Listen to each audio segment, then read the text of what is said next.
This is breaking news. Good afternoon. I'm Janno, Lieber, Chair and CEO of the MTA, here to give an update on the Long Island Railroad derailment and the progress that we've made. Joined by Long Island Railroad Chief of Operations, Rob Free, Anthony Simon, General Chairman of SMART, represents a lot of the workforce that's doing this with us. Shanifa Riera, Chief Customer Officer of the MTA, and one of our Long Island Railroad ambassadors who's been working here at Jamaica with our customers. Tremendous progress has been made in recovering from this major accident. As we told everybody yesterday, all 8 cars were derailed. Well, as of 15 minutes ago, all 8 cars of this train have been put back on the rail. There was an full-time, 24/7 overnight operation that has done something that we did not think was possible, which is to get all the cars back on the rail and to start the process of putting this track back into service. A major accomplishment. Shout out to not just the Long Island Railroad wrecking crew, who did an amazing job as they always do, but the Metro North wrecking crew came down from White Plains with a police escort, brought their crane as well. So we were able to have 2 cranes to lift these cars much more quickly than would have otherwise been possible. Amazing one MTA operation recovering from this. Long Island Railroad, Metro North, downstairs, the MTA New York City Transit buses, which have been taking people to the 2 stations that have been put out of service, Queens Village and Hollis. One MTA, amazing accomplishment in a very short time. This is a milestone, but there's also more work to be done to get ready, make sure we restore the railroad in time for Monday. There's 1,600 feet of track that have been obliterated. There are 900 feet of electric traction power. The 3rd rail has to be replaced. There are 400 concrete railroad ties which were wiped out that now need to be replaced. That's a 24/7 operation that is going to continue through the weekend so that we can have the railroad back in absolute perfect working order for the Monday rush. But there's full service this weekend, full service. And I just want to shout out to the Long Island Railroad train operations team. We ran full service last night. The folks heard that I was concerned. We ran full service with only 3 cancellations last night.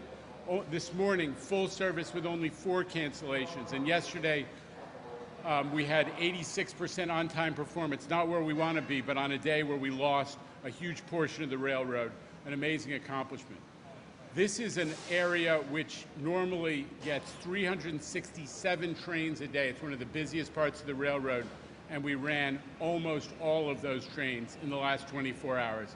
Amazing recovery by our Long Island Railroad operations team. So the railroad's operating this weekend. We've obviously been able to provide close to full service the last couple nights, with the exception of those 2 stations in Queens Village and Hollis, and we're continuing to run a plan for a full and complete operation on Monday morning. Thank you so much, Mr. Chairman. We have a question here from NBC4. It's Melissa, Colorado. Hi there. Good afternoon. So those train cars, can you reuse them, or did they sustain any damage, perhaps to the undercarriage? And what's the state of these train cars? A couple of the cars the wheels especially have been really damaged. I'll let Rob comment more, but it's going to take some work to restore those to service. But the important thing for our customers is to get them off the track so the track starts running. We can repair stuff, but we need the track so we can run service for our customers. Rob. Just touching on what the chairman had said, absolutely those cars can be repaired. It's going to take some time. As you had mentioned, there's some undercarriage damage. The chairman mentioned the wheels, they need to be looked at, but the cars are right by Hillside, so they can get right to the yard, and we'll begin work on them right away. And hopefully shortly we'll get them back in service. Other questions? Yes, Mr. Chairman. It's Anthony Carlo from ABC7. Thank you for the time today, Chairman, and the update on the restoration process. 2 questions for you. First off, can you provide any additional insight as far as what caused the derailment at this point? I know there wasn't a ton of information yesterday, just seeing if that's changed. And my second question is, we've been hearing some concerns from passengers that this has been at least the third derailment on LIRR tracks in less than 3 months. One of those instances back in May had to deal with a inspection train, and then a more recent one in July, actually in Far Rockaway, carrying 50 passengers. No one was hurt. Can you tell them anything to assure that this won't continue?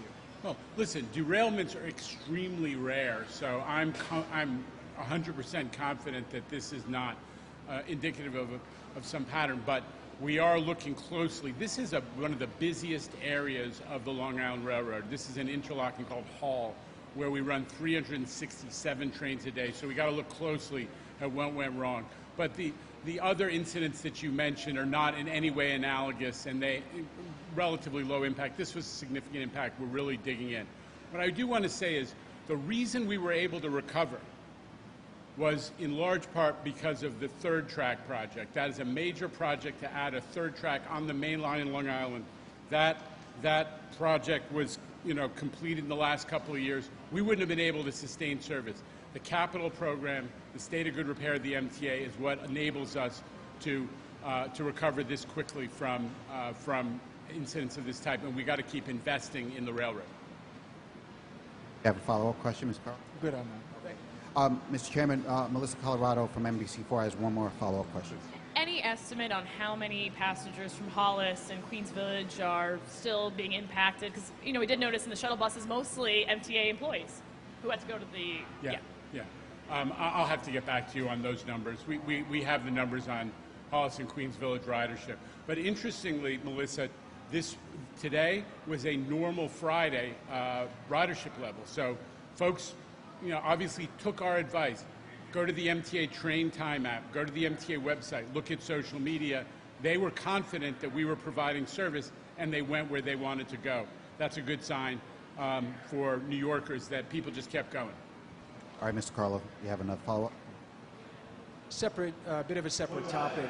We spoke with Passengers United, the advocacy group, who's been a bit critical of just LIRR and MTA leadership in terms of correcting issues after they've occurred and assuring rider safety. Just giving you an opportunity to provide any response to that. They also said that they felt there was a bit of a sugarcoating as far as the injuries went from yesterday's incident. Well, listen, the description of the injuries is the fire departments, and they gave a very detailed account of the injuries.